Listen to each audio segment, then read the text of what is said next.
Before you die, you need to hear this. What if I told you that everything you think you know about life is a lie? This isn't your typical feel-good advice, no sugarcoating.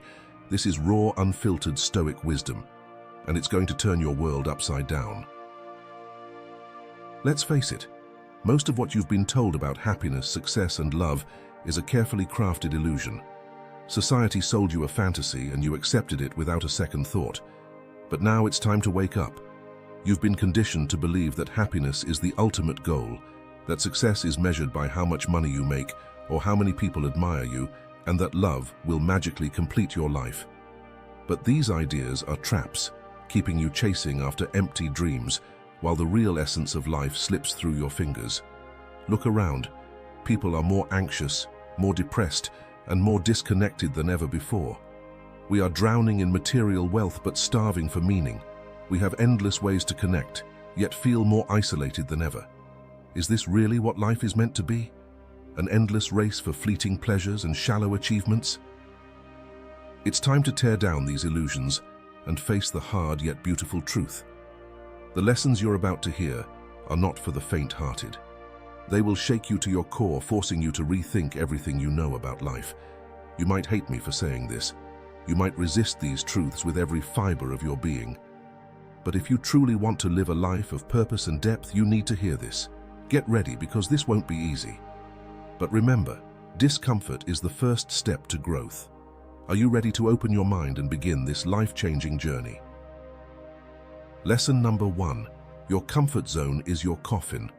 If there's one thing you need to understand before you die, it's this. Comfort is the slow death of your potential. Growth only happens when you step out of your comfort zone. Staying comfortable, it breeds complacency and stagnation. Let's talk about comfort. You've been told to chase it, that a life free of stress, challenges, and risks is the ultimate goal. But here's the hard truth. Your comfort zone is your coffin. It's the place where dreams are buried alive and your true potential fades into the shadows. How many times have you settled for a job that drains your soul just because it's safe? How often have you stayed in toxic relationships because they were familiar, even though they made you miserable? How many times have you chosen the easy way out simply because the harder path scared you? Comfort is deceiving. It whispers in your ear, telling you that you've earned the right to avoid challenges and that playing it safe is what you deserve. But what it doesn't tell you is that it's robbing you of growth, of progress, of the very life you were meant to live. When you avoid discomfort, you avoid the experiences that shape you into something greater. You avoid the struggles that make you stronger, the failures that build resilience, and the challenges that reveal who you truly are. Look at the people who inspire you. Do you think athletes, artists, entrepreneurs, or adventurers got to where they are by staying comfortable? Absolutely not. They pushed their limits. They embraced failure. They dove headfirst into the unknown time and time again.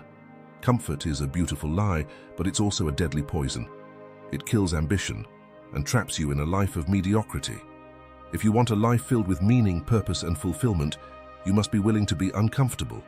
You must take risks, face failures, endure pain, start small, take that cold shower, speak up in meetings, talk to the person you've been admiring from afar. Challenge yourself to learn something new, travel alone. Do something every day that scares you and pushes you beyond your limits. Remember this: growth begins where your comfort zone ends. Every step you take out of that safe, predictable bubble is a step toward discovering your true self. It's a step toward a life worth living. Let me get personal for a moment. Years ago, I was stuck in a dead-end job. It was easy, it paid well. But every day, I felt my soul being slowly suffocated. I dreaded going to work, but I stayed because it was comfortable. One day, I couldn't take it anymore. I quit. No plan, no safety net, just a leap into the unknown. It was terrifying. That discomfort, though, led me to discover my true passions. I struggled. I failed again and again. But each failure made me more resilient. Each struggle shaped me into something stronger. It was only by stepping out of my comfort zone that I finally began to live. Your comfort zone is your coffin. Break free and start living. The most profound growth in life often comes from the moments that challenge you the most. It's in discomfort that you'll find your true strength, your deepest wisdom, and your most authentic self. Don't let fear of discomfort rob you of the life you deserve. Lesson number 2. Expectation is the root of misery. If you want to free yourself from unnecessary pain, here's something you need to accept. Expectation is the root of misery. The higher your expectations of yourself and others, the deeper your disappointment will be when reality doesn't meet them. We all have expectations, whether we admit it or not. We expect our friends to always be there for us. We expect our careers to soar. We expect our relationships to fulfill us. And we expect life to follow our plan. But here's the uncomfortable truth. Life doesn't care about our expectations. Think about the last time you were deeply disappointed. Chances are it stemmed from an unmet expectation. You wanted something or someone to behave a certain way. And when reality didn't align with your desires, you felt hurt, angry, or even betrayed. Expectations set us up for failure because they create a gap between what we want and what actually is. And that gap? It's where misery lives. The higher the expectation, the bigger the gap, the more painful the fall. When we cling to these unrealistic expectations, we trap ourselves in a never-ending cycle of disappointment and frustration. We expect life to deliver happiness on our terms, but the world owes us nothing. The moment we come to terms with this, we can finally experience peace. I learned this lesson the hard way. For years, I had rigid expectations for my career. I had a clear vision of where I wanted to go, and I worked tirelessly to get there. But life had different plans. Promotions didn't come.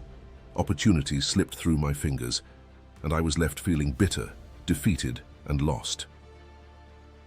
It wasn't until I let go of those high expectations that I finally found peace. I started to appreciate the journey rather than obsess over the destination. By lowering my expectations, I opened myself to the beauty of what was happening right in front of me, instead of being consumed by what could have been. The truth is, lowering your expectations doesn't mean giving up on your dreams or settling for less.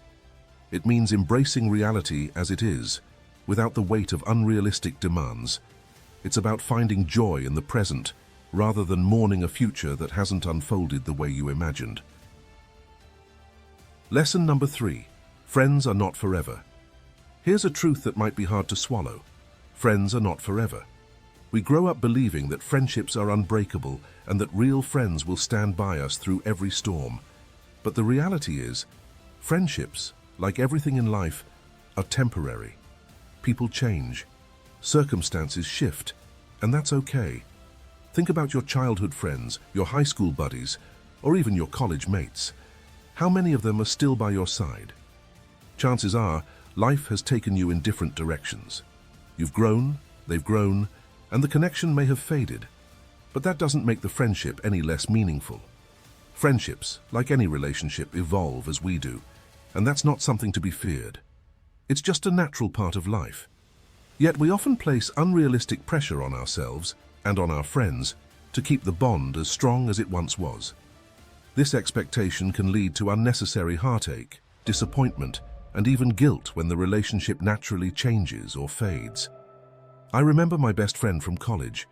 We were inseparable, sharing dreams, fears, and late-night talks that felt like they could last forever. But as we stepped into the working world, our paths diverged. He moved away, got married, and our lives took different shapes. At first, I felt an overwhelming sense of loss, as if something precious had slipped through my fingers. But over time, I realized something important, that friendship had served its purpose.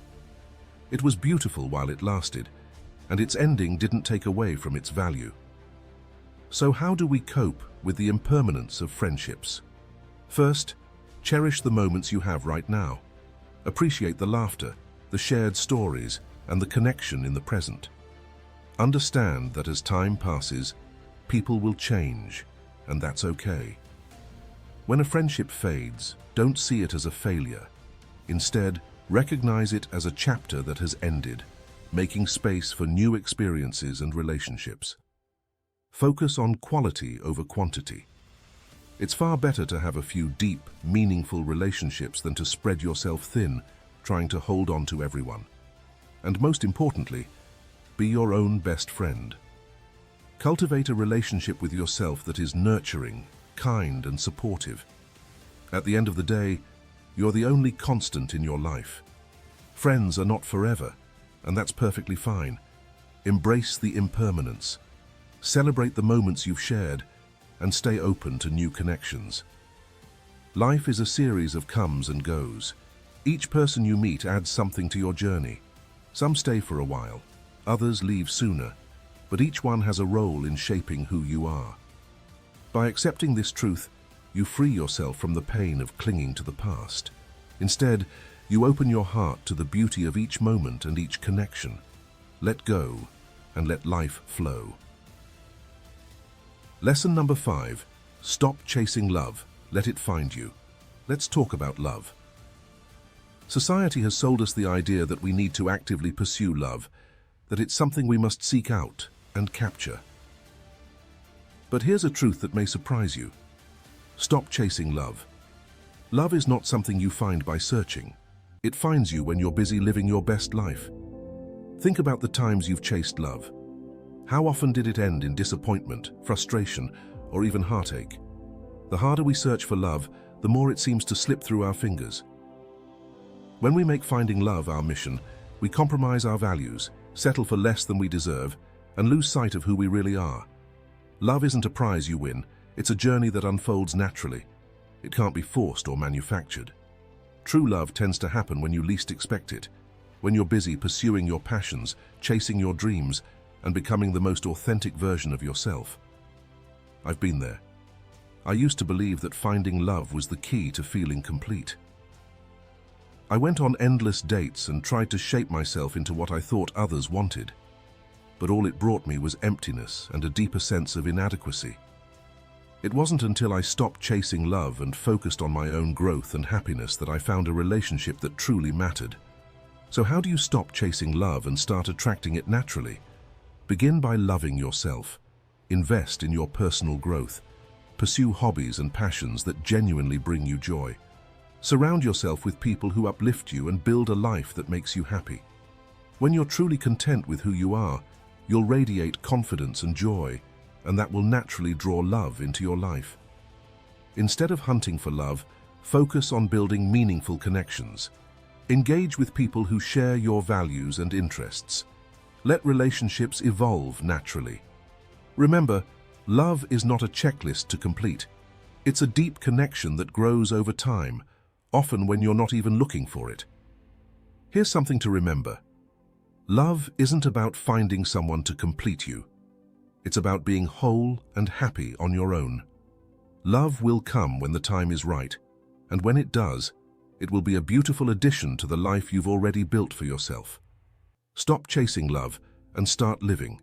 The more you chase it, the more it eludes you. Love isn't a goal to achieve. It's a gift that comes when you're truly ready to receive it. Lesson number 6. The majority is often wrong. Think for yourself. Let's talk about conformity. Society often pressures us to follow the crowd, to believe that what most people think must be right. But here's a controversial truth. The majority is often wrong. Just because most people believe something doesn't make it true. If you want to live wisely, you need to question popular opinions and think for yourself. History is filled with examples of the majority being disastrously wrong. Once, the majority believed the earth was flat. They supported witch hunts, slavery, and countless other injustices. These were accepted truths at the time, yet they were profoundly wrong. This shows that popular opinion is not a reliable measure of truth. Why do we follow the majority? It's usually out of fear. Fear of standing out, fear of being ridiculed, or fear of being alone. But real wisdom doesn't come from blending in with the crowd. It comes from questioning the status quo, challenging what others take for granted, and thinking critically about the world around you. I learned this early in life. I was always the one asking questions, doubting what everyone else accepted without hesitation. Some labeled me difficult or rebellious. But the more I questioned, the more I realized that many of the so-called truths were just convenient lies or misconceptions. This willingness to challenge popular beliefs led me to a more authentic and fulfilling life. So how do you apply this in your daily life? Start by educating yourself. Read widely from diverse sources. Don't take things at face value. When faced with a popular opinion, ask yourself, does this make sense? Is there real evidence to support this? Who benefits from this belief being so widely accepted? Dig deeper. Surround yourself with people who challenge your thinking. Seek out conversations with those who hold different perspectives and be willing to learn from them. It's in these interactions that we refine our understanding of the world. And don't be afraid to change your mind when presented with new, better evidence. That's not weakness, it's strength. Remember this, the majority is often wrong. Don't be afraid to stand alone. Be the voice of reason in a world that follows the crowd. It's through these courageous acts of questioning and challenging that progress is made, both in society and within ourselves. Following the crowd may seem easy, but it can lead you astray. Seek your own path, guided by critical thinking and a relentless pursuit of truth. The majority might be wrong, but you don't have to be. Lesson number 7. Patience is power. Master the art of waiting. Let's talk about patience. In today's world, we are constantly surrounded by the need for instant gratification. We want success, happiness, and love now. But here's a powerful truth. Patience is real power. True power lies in your ability to wait and persist, even when it feels like nothing is happening. Think about it. Society has conditioned us to believe that faster is better and that waiting is a waste of time. But nature itself reminds us of the value of patience. Trees don't grow overnight and rivers don't carve valleys in a day. The most beautiful and meaningful things in life take time to develop. I've experienced this lesson in my own journey. There was a time when I wanted everything immediately. Success in my career, fulfillment in my relationships, clarity in my purpose. But every time I rushed, I stumbled. It wasn't until I learned to embrace patience that I began to see real progress. I learned to trust the process and to understand that true growth takes time. So how can we cultivate patience in our lives? Start by setting realistic expectations. Understand that anything meaningful, whether it's building a career, nurturing a relationship, or mastering a skill, requires time and effort. Practice mindfulness and focus on being present in the moment rather than constantly looking ahead. When challenges arise, remind yourself that perseverance is key. Patience isn't passive. It's an active, deliberate choice to stay the course. It's about enduring with purpose, knowing that everything worthwhile takes time. Patience also means being kind to yourself. Don't rush your personal growth or healing. Allow yourself the time you need to evolve. Celebrate the small victories and don't let setbacks discourage you. They're simply part of the journey. Remember, patience is power. It's the quiet strength that keeps you moving forward when everything around you tells you to give up. It's the inner peace that comes from knowing time is on your side. Embrace patience, and you'll find that you are more resilient, more focused, and ultimately more successful. In a world obsessed with instant results, patience is a superpower. It gives you the grace and wisdom to navigate life's challenges, while others are caught up in the rush. By practicing patience, you harness the power to shape your destiny. Lesson number 8. Control your reactions. Your power lies in how you respond. Let's talk about reactions. Life will throw countless challenges your way, situations that push your buttons, people that test your patience. But here's a vital truth. You can't always control what happens to you, but you can always control how you react. When faced with conflict or adversity, it's easy to get swept away by emotions, anger, frustration, fear. But every time you let these feelings take control, you give away your power. True strength lies in mastering your reactions. It's about staying calm when everything around you is chaotic, thinking before you act, and choosing responses that align with your values. Take a moment to reflect on your own life. How many times have you regretted saying or doing something in the heat of the moment? We all have, but with practice you can train yourself to pause, to breathe, and to respond with intention rather than impulse. So how do you master this? Start by becoming aware of your emotional triggers.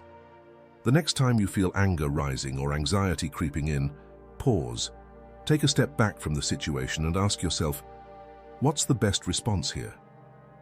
Often the best response is silence, a calm word, or simply walking away. Also, embrace the power of reflection. After a difficult encounter, take time to analyze it. What could you have done differently? What lesson can you carry forward? This kind of self-awareness helps you grow and improve your ability to navigate future challenges. Remember, your reactions shape your reality. Every time you choose peace over conflict and patience over anger, you reinforce your personal power. Control your reactions, and you'll control your life.